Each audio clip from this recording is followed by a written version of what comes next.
नमस्कार दोस्तों, स्वागत है आपका अपने शांति स्टेनो क्लासेस पर। दोस्तों आज हम आपको देने जा रहे हैं transcription number 28 of Kailash Chandra volume 2 की डिक्टेशन 80 वर्ड पर मिनट पर। दोस्तों ये जो डिक्टेशन है काफ़ी इम्पोर्टेंट होगी, आप इसको अच्छे से लिखें। इसके बाद आप 10 मिनट का टाइम देके इसको रीड करें, उसके बाद अपने कंप्यूटर पर टाइप करें। ये आपके ट्रांसक्रिप्शन का पूरा प्रोसेस है, जिसको किए बिना आपका ट्रांसक्रिप्शन अधूरा होगा। तो आप ये पूरा प्रोसेस फॉलो करें, तभी आप अच्छे शॉर्ट हैंड या स्टेनोग्राफर बन पाएंगे। तो अभी चलिए शुरू करते हैं ट्रांसक्रिप्शन नंबर 28 का डिक्टेशन @ 80 वर्ड पर मिनट स्पीड। तो शुरू करते हैं। ओके, डिक्टेशन आपका स्टार्ट होगा after 5 seconds. So get ready for the dictation. 5 4 3 2 1 start. Mr. Vice Chairman, I was speaking about the need for developing a strong UN delegation. I wish that the Honorable Prime Minister would give his attention to this aspect of the matter, particularly in view of the fact that in the next decade or two, politics all over the world would take on a complex character, and it is necessary that men are trained from now on for taking part in international affairs. In the UK and the United States, such delegations are built with men who have wide knowledge of international affairs, and there should be other qualification for a man to be included in such a delegation. In this connection, I should also like to mention that it is time for government to develop sound conventions regarding the conduct of foreign affairs.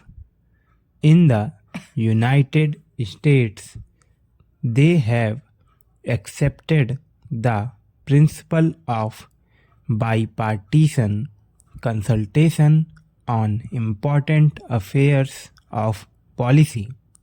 For example, when President Kennedy stood for election, President Eisenhower, even during the period of the conduct of the campaign of President Kennedy, kept him informed about major developments in foreign affairs.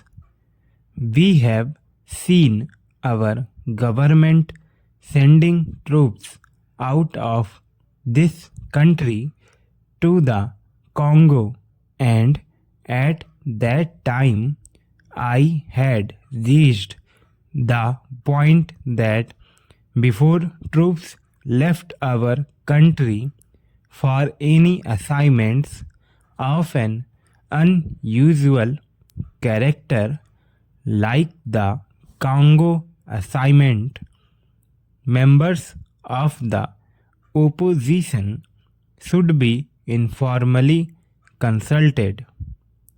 There will be no question of any leakage of information whatever if leaders in the opposition are consulted on important aspects of foreign policy.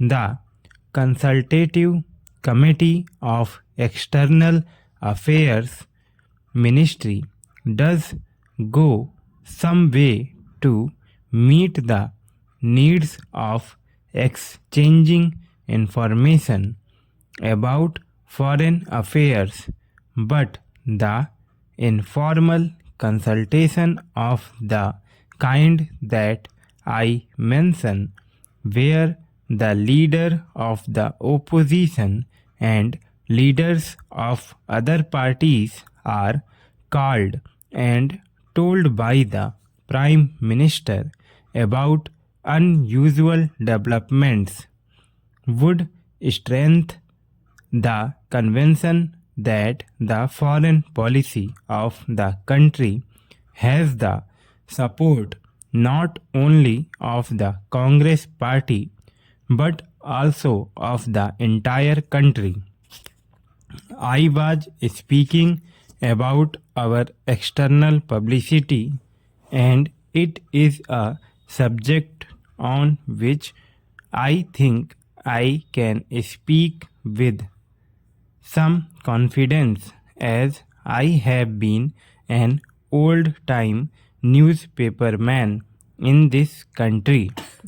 The material which is sent out to foreign countries is extremely scrappy and useless.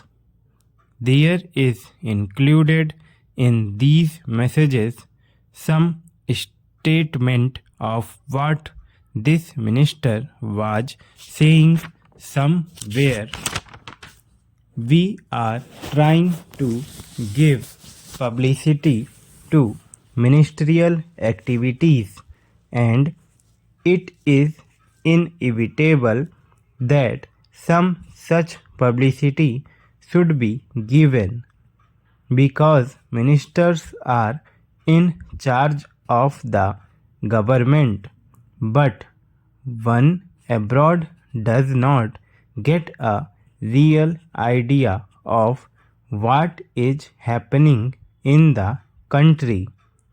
I would like to suggest for the consideration of the External Affairs Ministry that they should send a fortnightly assignment of what is happening in India, written dispassionately, not to please a minister or to highlight something that he has done, but to give an objective assignment of what is going on in the country. In the old days, when the British government was in existence, such fortnightly reports used to be sent by various state governments, and I think a beginning can be made in that direction in this matter. The other point I would like to suggest is that publicity is a complicated and technical matter. The Foreign Service, as it is constituted today, does not have sufficient training in publicity. The Estimates Committee, which went into the demands of the External Affairs Ministry, mentioned about the methods of training which have been adopted. But since our foreign service men are not trained in publicity work, and one sees, for example, that a lot of confusion has arisen in the United States over Ambassador Nehru's statement, I think the External Affairs Ministry might well set up a committee of members of parliament who are conversant with external publicity and some newspapermen to advise the External Affairs Ministry from time to time. I do not think that the committee will ask for information which is confidential or secret, but they can assist the newspapermen. There are a handful of competent men who would be willing to serve on the committee in an advisory capacity. They would be able to tell the External Affairs Ministry what should be done in order that our news publicity abroad is better. I might mention also that the Estimates Committee has recommended the creation of a cultural cell.